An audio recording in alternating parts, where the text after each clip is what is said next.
Welcome everybody to episode 61 of the A Travel Talk Show, a part of the ehCanadaTravel.com website and a product of the A Travel Marketing Group. Colin, 61 episodes, buddy. That is nuts. It Who would is. have thunk it in the beginning? I mean, it's going strong, and I love it. And it's thanks for all our supporters and two Exactly. thumbs up. I mean, really Speak, cool. Speaking of love there, Junior, I mean, talk about this heat, the shorts weather, t-shirts, suntan. Life is good almost here in BC. Almost, I said, because these are different times, Junior. We're living with the forest fires more and more. So we Yes. are just asking our neighbors here as we're at Base Camp BC to be fire smart and help control the forest fires the best we can by spotting them out. And I'm just going to throw this up here on the screen for you. If you do see a wildfire in British Columbia, please give us a heads up. And it's 1-800-663-5555, or on your phone, it's star 555 as soon as possible. Luckily, the A Travel Talk Show is beamed down, up in the air, live from our Cobro satellite every Tuesday, 7 p.m. PST, right here on Facebook and YouTube Live. This is a live streaming tourism show. It's all live. We like it that way. But stuff happens, and we may go ghost on you because of some internet issues. Do not worry. Don't panic. We have the technology. We got Junior. We can rebuild it. So keep your dial set on the A Travel Talk Show Facebook and YouTube pages, and we will feed the gerbils and be right back online. Lickety split, eh, Junior? We are on the program. Yes. We're on it. Tonight, we are talking with upcoming Rolling Stones exhibit called Unzipped with museum curator David Maskell, CEO of the museum. All one word, capital letters, the museum. And that's very important.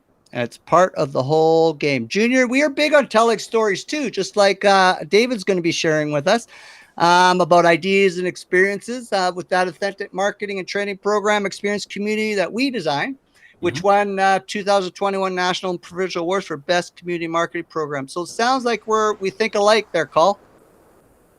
Sounds like we definitely do. We love telling stories, and David seemed like a really great guy. And I mean, what experiences he's had. Yes. David, the museum does not do dusty objects. They don't do the velvet ropes, and they've got a little bit of charisma.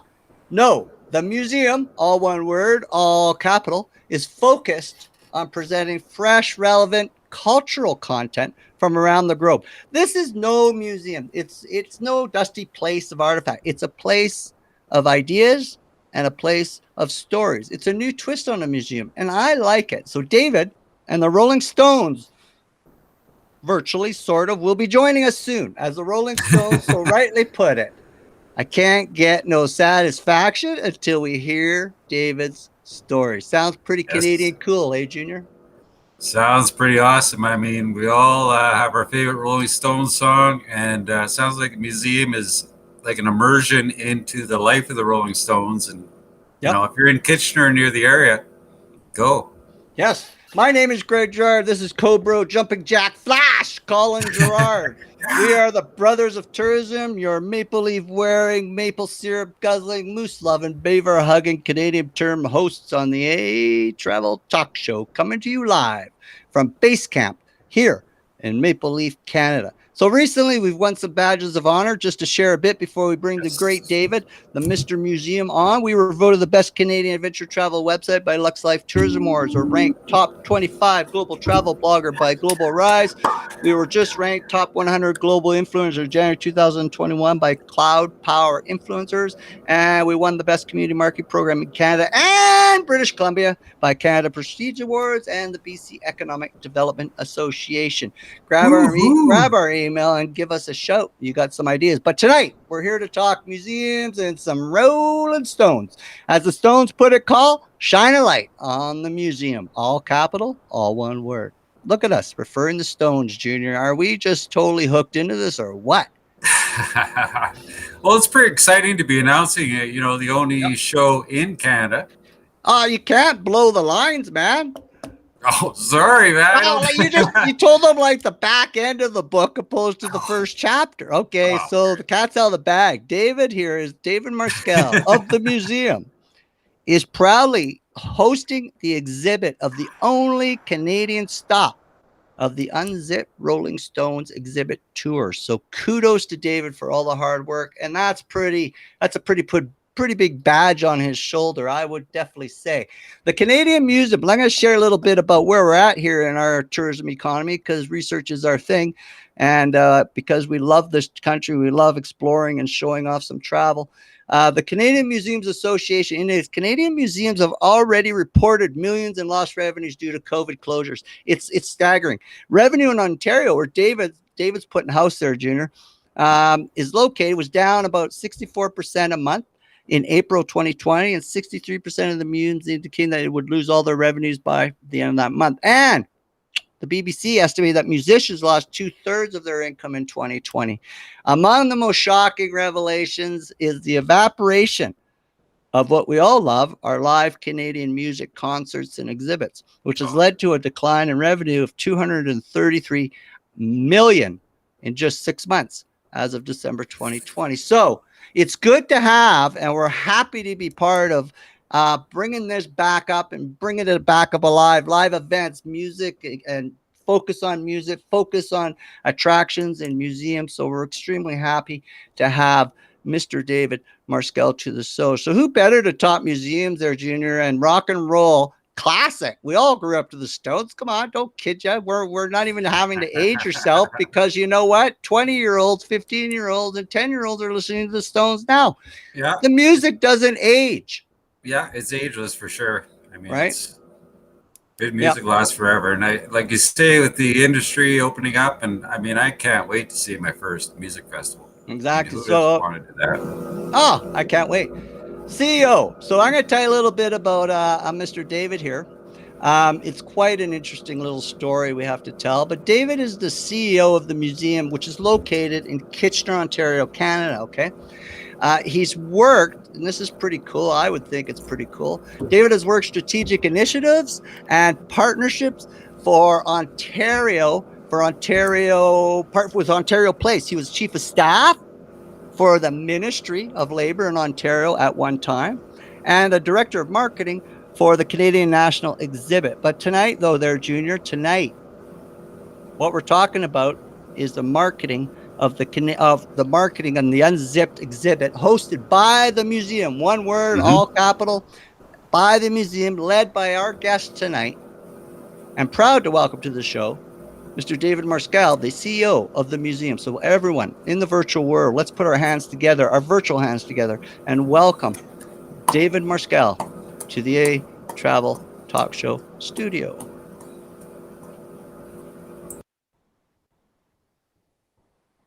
Welcome to the show, Mr. David Maskell. Thank you for making some time to join us here on the Travel Talk Show.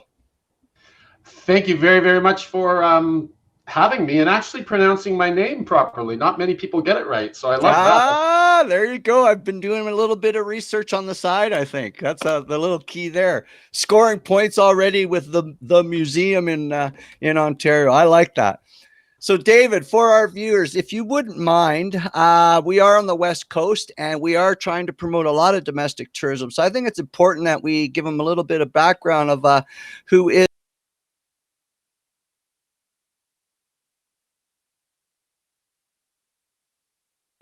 David Maskell, and maybe you can fill us in with some of the gaps. Yeah, well, thank you again very much for inviting me to the show. It means a lot. I mean, my background is been one of cultural attractions. I kind of lead in marketing and some major programming at the Canadian National Exhibition for much of my career. I was at Ontario Place across the lakeshore in Toronto on the waterfront for a little bit. And then about 13 years ago, a search firm brought me out to Kitchener-Waterloo, about an hour west of Toronto on a good traffic day, and to a children's museum that the community had raised significant money to take over a former department store, a fairly large department store right downtown Kitchener at King and Queen. And it wasn't meeting expectations, the Children's Museum. And the board, I think what they wanted, and I'm glad that they found me, is that they weren't looking for the normal not-for-profit background. They were looking for an entrepreneur.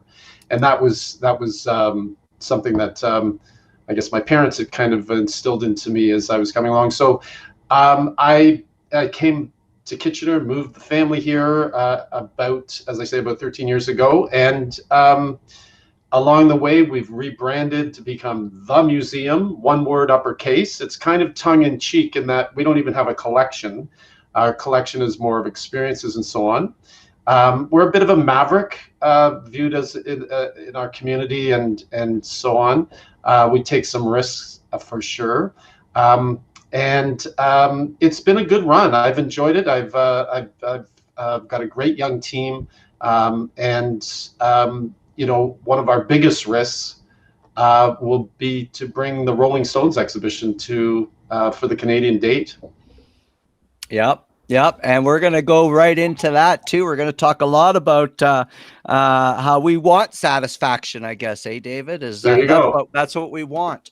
So you sort of touched on the museum, and I did a little bit of research, and it is different. It is unique. It is I really quite impressed with the direction you're going, because it is not a typical as per se museum. So maybe what we could talk, and I like how you describe it on your mediums, as a new kind of museum, one of ideas and experiences.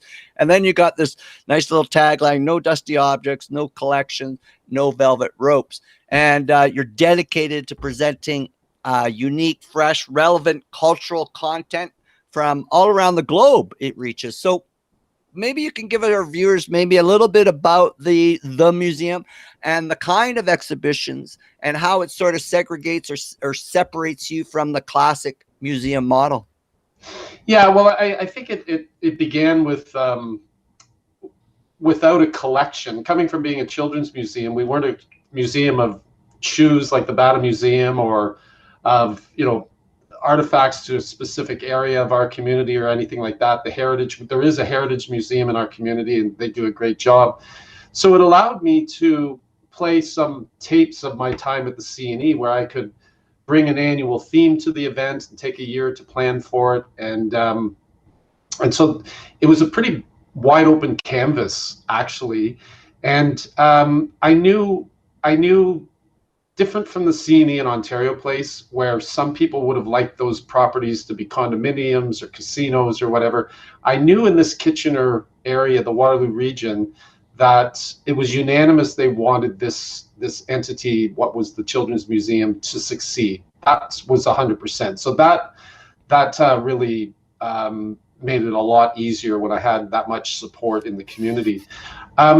So we started with a traveling exhibition on Jane Goodall's life and her work, discovering chimpanzees, and that was something where we had space and time and no money, and we could negotiate hard. And another museum, Science North in Sudbury, helped us, and that really gave us a little blip of life. And with educators and membership started to grow a little bit. And then we curated a Warhol exhibition that nobody was expecting, that would stand up in New York or Toronto. It was a fantastic show. And then we were on a roll, and we've brought rock carvings from China. We've worked with Yoko Ono twice. We've done Bob Marley exhibition. So there's definitely an undertone of pop culture. But the other thing that is important to me, and it's working well for us, is celebrating the DNA of our community, and it's the technology base of Kitchener, Waterloo, and Cambridge. And so STEM and STEAM programming is very, very critical and very central to our families and our summer camps and so on. So it clearly is a different model. We've had recent studies on us, and that it's challenging to find a comparator to what we're doing. But it is about memories. It is about creating experiences and fond memories, as I say. And as we do that, we can appeal to every stage of life. So we've grown quite nicely in terms of attendance, about 100,000 people a year now. Yeah, it's a good one. Yeah, I like the take on your lineup you've had so far. I mean, that's some pretty impressive shows and exhibitions you've had there. I mean, that's no small list. Yeah, and you know, it's, you build on the last one, and you know, when we created the Warhol show, which was a turning point that people thought, holy cow, this is a cool place. Like, Yeah. I'm talking about in our own community, that wow, this is awesome. And that allowed us to have credibility. So when we talked to the folks who own the Titanic artifacts, that we had the Warhol stuff, that they went, oh, this group can handle this and market it properly, and so on. So yeah, we just kept building and building, and it's been good. It's been very good for our community, and in some way, I believe, and I hope that it helps maintain and attract skilled workers and doctors to live in our community, and so on. So we're a part of the community for sure. Yeah, I love this story. This is a great story.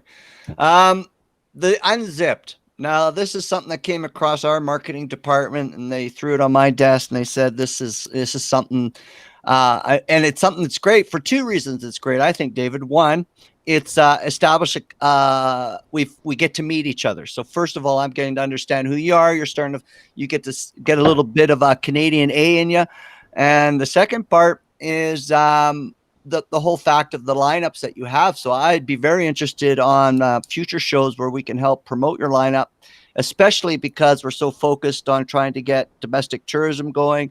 There's a lot of suffering communities, so there's a lot of benefits, and we're going to touch a bit on that. But this debut at the museum will be the exhibitions, and this is, I thought this was the key phrase that I really was impressed with, the only Canadian engagement as part of its global tour. Now, I mean, that's huge. That's a huge feather in your cap. There's going to be hundreds of unique artifacts and memorabilia forming a multimedia type exhibition. So it's not just artifacts, but you have some multimedia in there. And some is even on loan from the Great Stones private collection. So the question is, could you tell us more about, one, it's a 10,000 square foot venue with one-of-a-kind art featuring the Stones at the Unzipped. So maybe tell us a little bit, the what, the how, the who, the when, everything about this, the Unzipped exhibition at the museum. One word. Yes, one word, uppercase. Yep. So in securing the show and having Kitchener-Waterloo over Vancouver or Montreal or Toronto, it was a big deal, obviously, for our community and for our museum.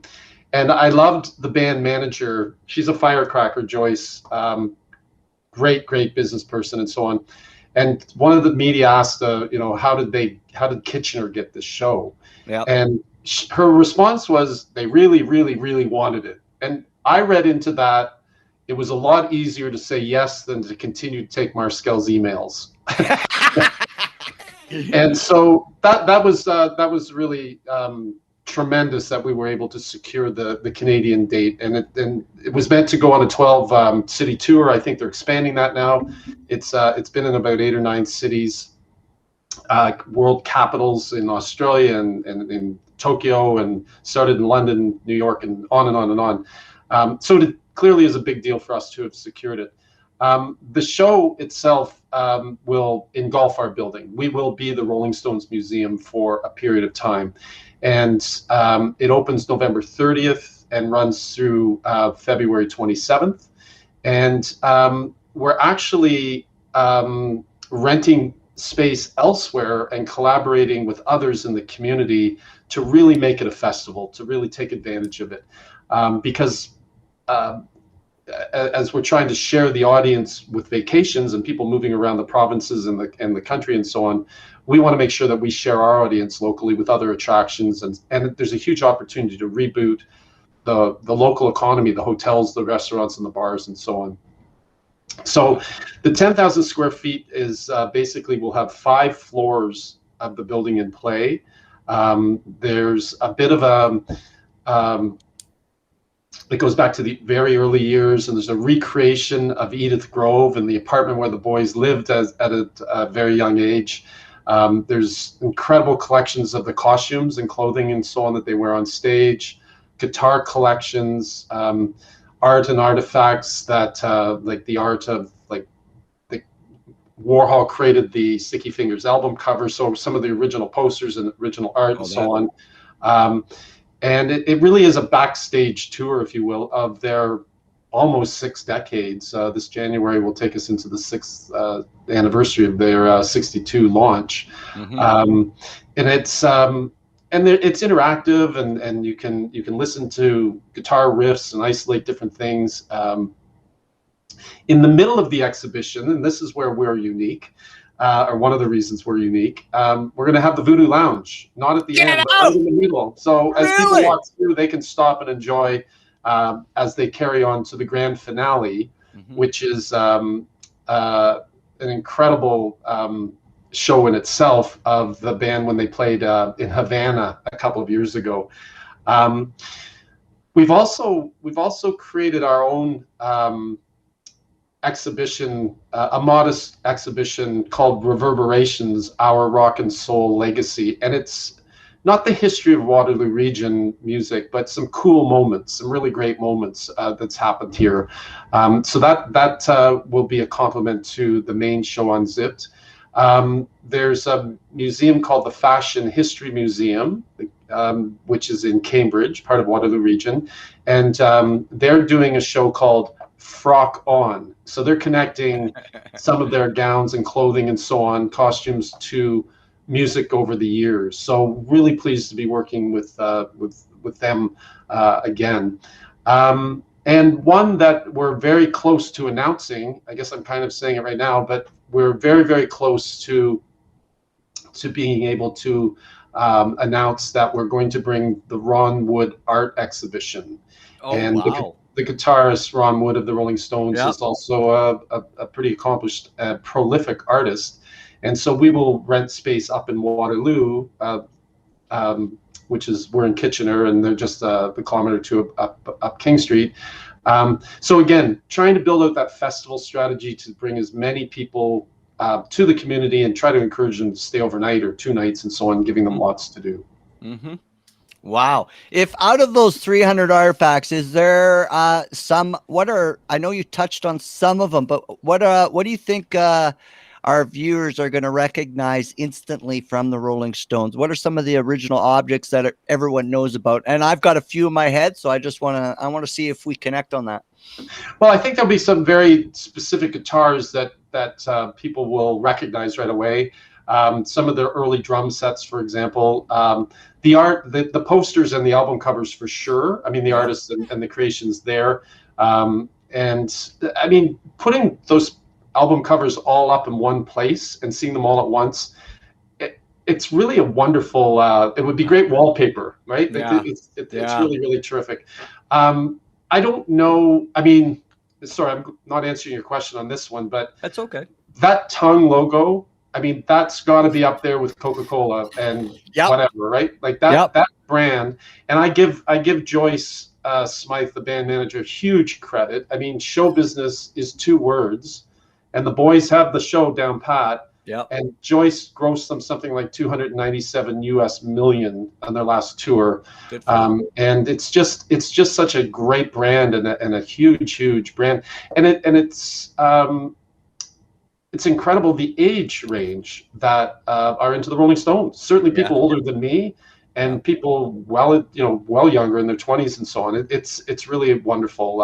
And it's, sorry for rambling here, but it's just such an upbeat thing to come out of friggin' COVID and be able to start me up and hear some great rock and roll and be able to go down the street and into a bar and see a live band and so on. So I'm really thrilled and pumped about it, and it's going to be really great. It's a jumping jack flash moment. That's there what it is. It is. There it is. The nice thing about the Stones, because they have been around for decades, is everybody has a Stone song that resonates with a life memory. I do. I'm sure you do. And I know a lot of my friends do, because they're part of that life memory and they were there at the same time. So, all these, the Stones bring back memories, so many for us in the older generation, and it's creating memories for the younger generation. I mean, it's the songs will last forever. They're that good. Yeah. And I've seen them a lot. I've seen them more than 20 times. I have my concert tickets to prove it. And they're kryptonite. They're my kryptonite. I can't sit in this. I have to stand up, and everybody thankfully stands up, so I'm not blocking somebody's view.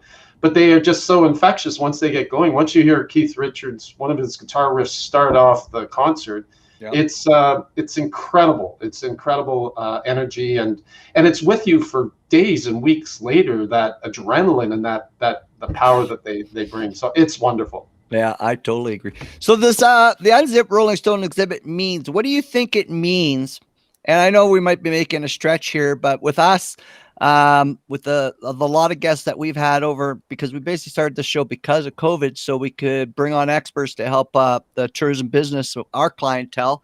What does the exhibit mean for the Canadian tourism industry in your eyes? I don't think I can overstate how important it's going to be. Definitely for our local economy, but I think for Southwestern Ontario as well. We've sold over $100,000 in tickets going back 6 or 7 months, like a year out during a pandemic. We've got tickets out of Buffalo and Detroit. We've got bus tours booked as far away as Nova Scotia. We can tell postal codes where people are buying from, and it's 44% or higher actually of the tickets are bought from outside of our region. So it's a definite tourism boom for those. And again, I think it's bigger than Waterloo Region. I think Guelph, which is not far from here, I think they'll benefit. I think their hotels and motels will fill.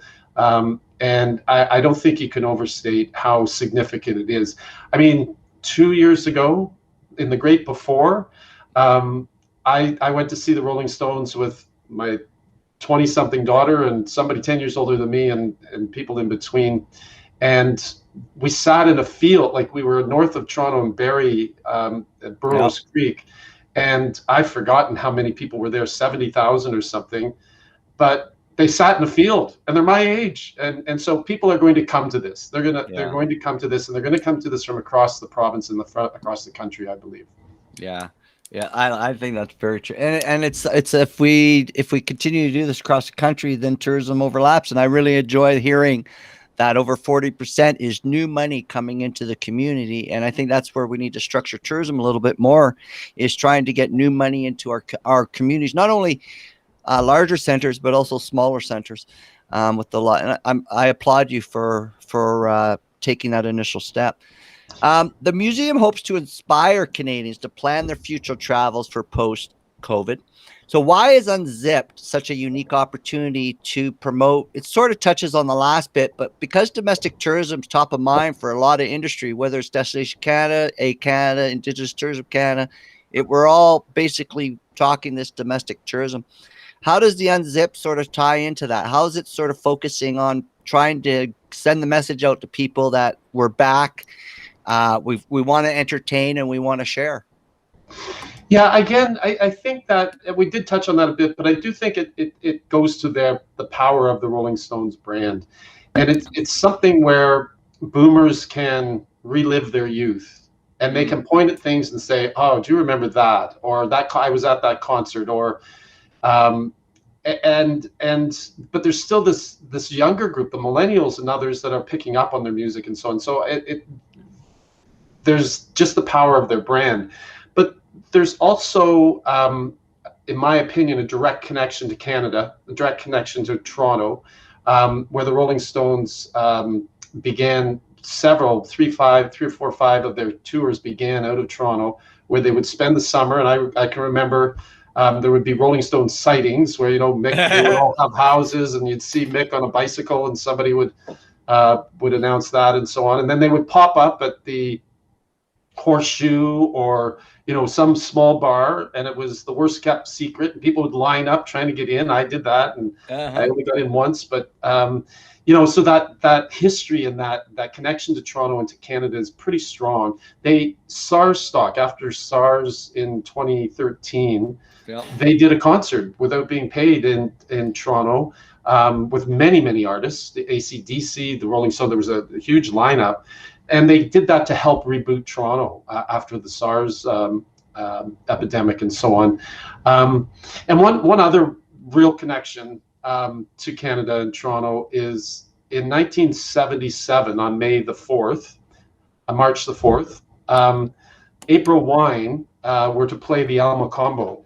Okay. And there was a band on the bill called the Cockroaches. Worst kept secret.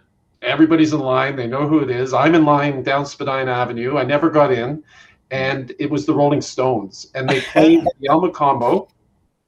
And, you know, some famous people were there, including Margaret Trudeau, who left with the band apparently and went to Studio 54 in New York City. And that was kind of the end of that relationship. Yeah.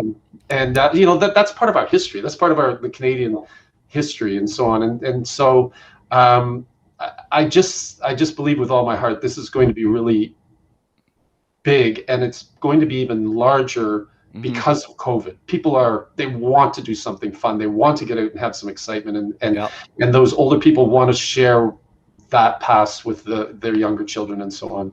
Exactly. And just to remind our viewers, this show is going to be from November 30th to February 27th. The museum is located in Kitchener in the Waterloo region in Ontario, Canada, and that is in Eastern Canada for you international viewers.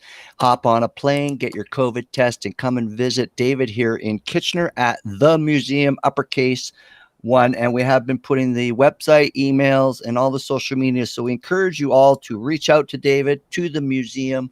And obviously, we have our own resident Rolling Stone expert, a visitor of 20 concerts. That's pretty impressive there, buddy. Yeah, the 1972 at Maple Leaf Gardens, and that was my first, and at least 3 times I think in Buffalo, and then several times in Toronto, and that's pretty cool. That is very cool. We've been very fortunate with this show. We've had some quite a few Canadian musicians on, at least over 10, had Hall of Famers, hit records on our show. And the one thing that we've sort of touched on in each show is how COVID has basically evaporated the music scene here in Canada. Records right now are showing from Stats Can, it's almost 79% decline in revenue. 233 million Canadian dollars, people, have been taken out of the economy from our Canadian musicians. So the question is if since the pandemic started and that the industry will likely, and they're saying the industry probably won't recover till I think 2023. So how does this exhibit play in jumpstarting, positively impacting the Canadian struggling music and entertainment economy? How does this sort of put our Canadian musicians and music in general back on the forefront? Yeah, in my opinion, it definitely will jumpstart, to use your phrase, the music industry in our local area, but people across Canada, and we've got a very significant media buy and promotional buy with a number of partners. Yeah. People are going to know that, and they're going to recall very quickly how important live music is and the fun they had, whether it was the Rolling Stones or seeing local band in their community, and I do think that will resonate extremely well with people that they want to get back out and they want to enjoy the music scene. I think what's critical, and I don't mean to preach to people, but I do think in our case, sharing the audience is really important. So whatever community we're in, I don't think we can think about our own entity as an island. And we need to work with the restaurants and the bars and the stages and concert venues to really figure out how to share that audience once we bring them back. And that goes back to your point of tourism and moving people around your province, the country, and so on. And I think that's really key. And we're very fortunate to have a big brand to be able to do that with. But I do think it will help people recall live music, and that'll resonate. I'm going to tell you right now, I wish I had a plane ticket over to Kitchener to see this thing.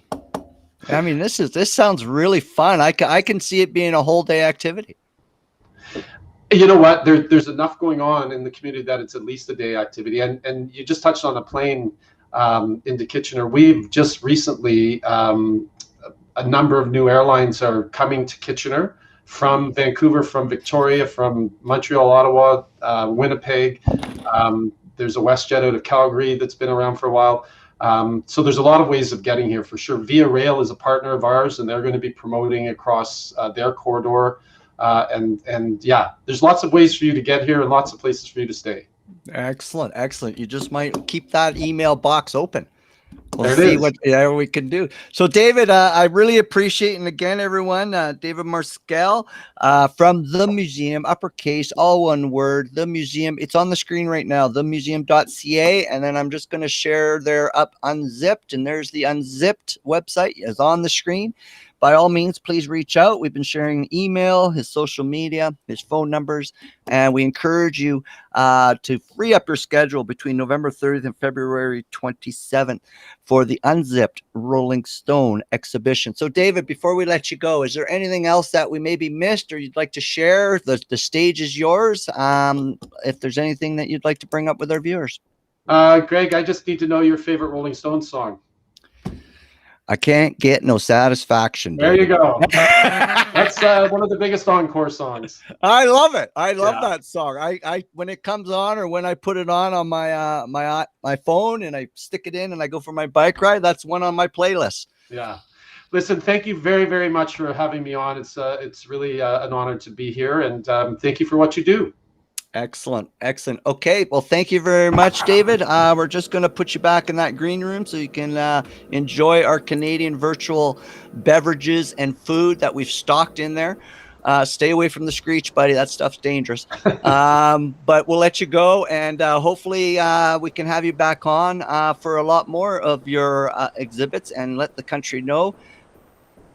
Wow, that was our guest, David Marskell, the CEO of the museum, and as you've heard, all one word and all capitalized. What do you think there, Junior? I was pretty impressed. I mean, I want to go. Like I'm 100% behind you and David. This is the thing to visit if you're in Ontario or going to Ontario or planning a trip. It's the perfect road trip experience. Totally. And for all of you people there, me and Colin are the lucky ones. We've got it right here, but we have been posting all David's contact information there, Junior, email, website, and his social media, all his social media feeds. You'll also find this episode tomorrow on our Canadian Community Travel Talk feed on ehCanadaTravel.com. And you know the drill. It's ehCanadaTravel.com.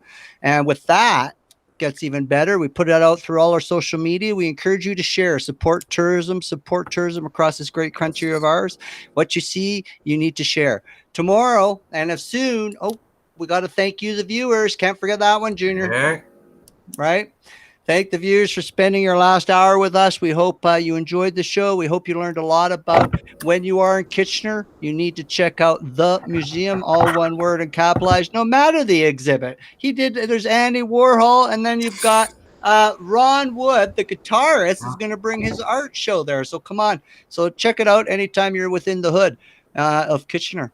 So please tune in every week. And tell your friends, too, about our travel and tourism talk show. It's the hip place to be. It's all Canadian 100% of the time. No outside ingredients allowed. We are your co-bro hosts of the Travel Talk Show, Greg and Colin Gerard, a.k.a. named by our clients, friends, and advertisers, the Brothers of Tourism. And remember, people, book direct with Canadian tourism websites. Start listening to your local tourism accommodations and attractions. They all would love if you would start booking. Stop booking with corporates, Hotel.com, Expedia, Trivago, Booking. They're all over the TV right now. Why do you need to do this? Because every time you do, the corporates are taking a big chunk of money, 13% or more commission off the top.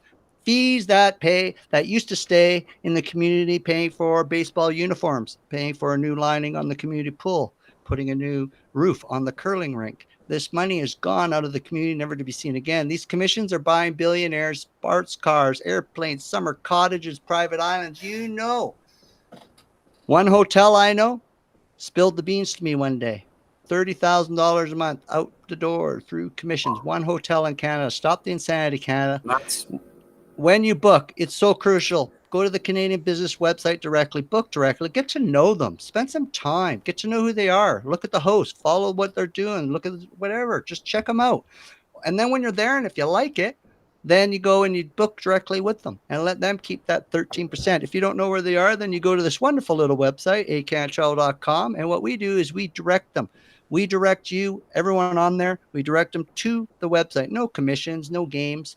We're here to make sure that you find the right place. So if you're a business, register, get online. And if you're a traveler, we got a place for you, and we're going to grow it with a lot of exciting new things. Where you book could save a tourism business in Canada. Where you book helps pay the bills. And in some cases, where you're booking is actually the difference between having food on the table for a struggling tourism industry. No one wants to be living in a ghost town. So, as the song says, the Rolling Stones, living in a ghost town ain't where it's at. So, Junior, I'm going to let you close it out. I'm going to let you close it out with a little bit of information and fill them in. And I wish you all well, and we'll see you next week. I'd like to thank David again. I mean, what an awesome show. And I want to put a call out to all of you people that are going to go visit it, go see it. If you're flying to it, if you're going on a road trip to it, if you're in the area, let us know and share your story on ehCanadaTravel.com. We'd love to see what you're happening and see your adventure. Next week, we are announcing, well, we've announced it before, the Canadian Adventure Seeker Club of Canada. This is huge. We're excited. We have our adventure seekers coming online for the first time, share some stories with you, and we get to show you who they are. It's going to be good. Stay tuned. Tuesday, 7 p.m. Be there. Thank you.